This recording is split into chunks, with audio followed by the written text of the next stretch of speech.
Welcome to part 6 of Was I in a Cult? Note I am wearing a Lindsey Sterling t-shirt.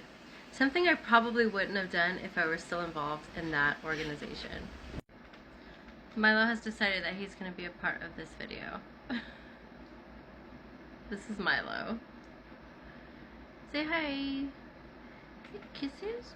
Oh, thank you. I love you too. I love you too. You're so cute.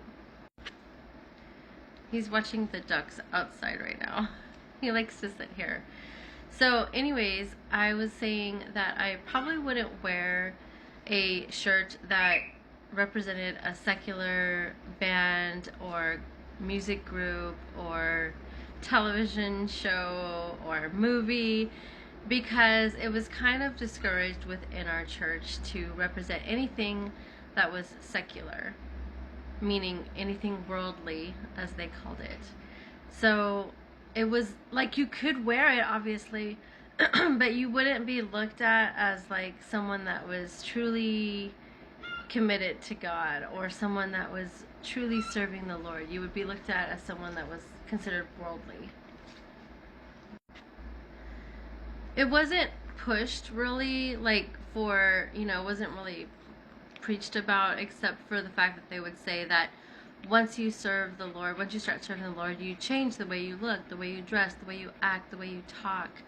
And there was always like this little thing that was taught to you by leadership that you should, hate the things that are worldly, and that you should conform to shouldn't conform to the world, basically. And conforming to the world would mean anything from wearing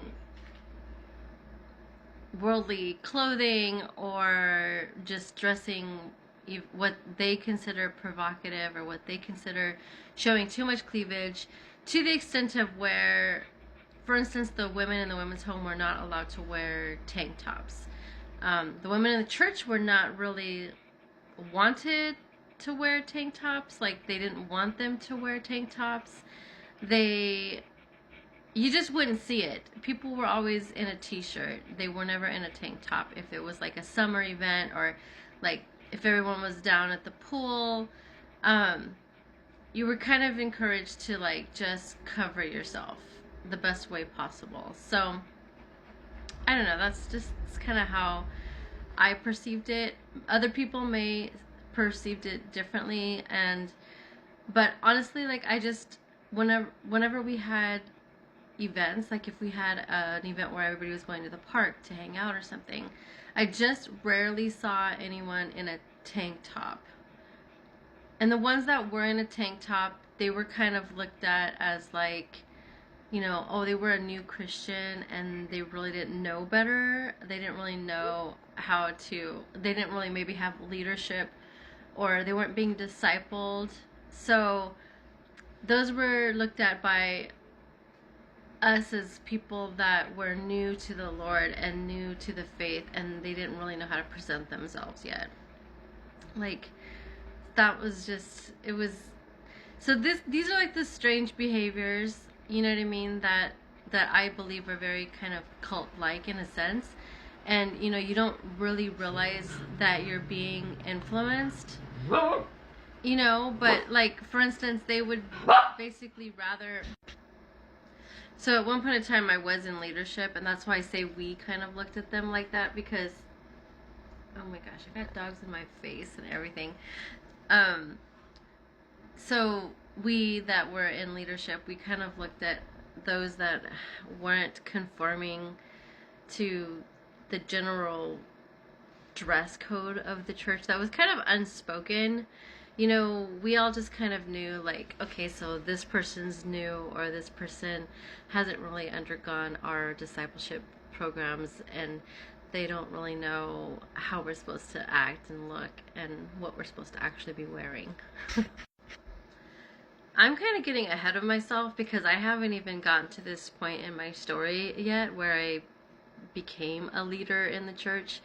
But the reason why I was actually deciding to talk about this is because I put on this t-shirt today, and I just thought, like, if I were in that church, I probably wouldn't wear this, you know?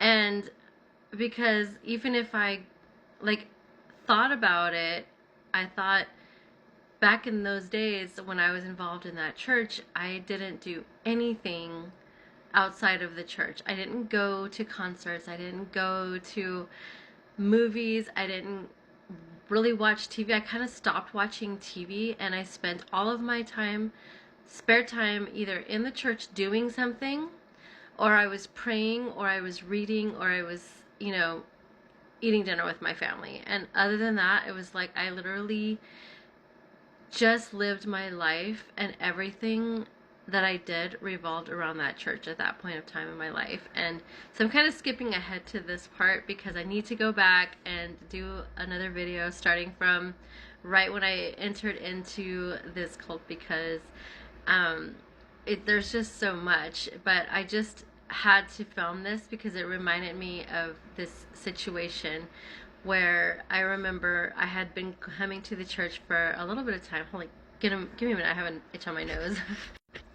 So I'm going to share this little situation that happened, and this occurred not when I first entered, but I was probably in the church for maybe about a year at this point. And okay, so what happened is that I had already sort of changed my appearance and outlook. Like, I had already been in the church long enough to know how the leadership was dressing, because basically the church used to kind of like be like, follow your leaders as they follow God, basically. So they didn't tell us to just follow God alone. They told us to follow our leaders as they follow God. So if our leaders are dressing a certain way, we should dress that way. If our leaders are acting a certain way, we should, kind of respond in that way. So I remember I had been in the church for a while, and when I came into the church, I had a little bit of a wild style going on, and I had some really big hair. It was back in the early 90s, and when I was in high school, we all teased our hair really big and tall and stuff like that,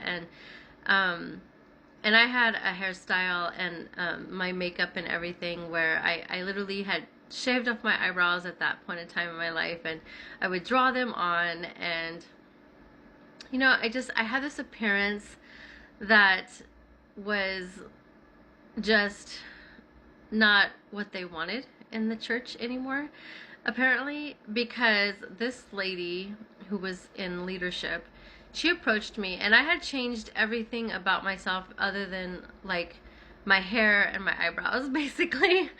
I had like lightened up a lot, in other words, like, because I kind of came in sort of like, with a style that was like dark, and I just had I used to have like wings like way out, and stuff like that, and honestly, I guess I could just say that even McDonald's didn't want me working in the front because they said that I would scare their customers or something like that. But anyways, which is crazy also, but yeah, that happened.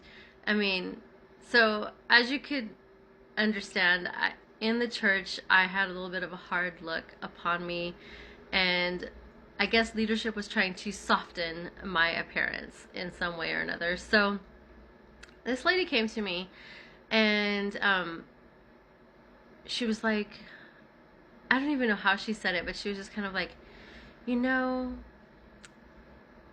after someone's been in the church for a while and serving the Lord for a while, they tend to change their appearance. And I noticed that you haven't really changed your appearance. Like maybe you should grow your eyebrows out and not shave them or draw them on anymore, and maybe you should do something different with your hair. I don't know if that's how they said it. It's like I'm just kind of trying to remember how she said it, and I think because at the time I was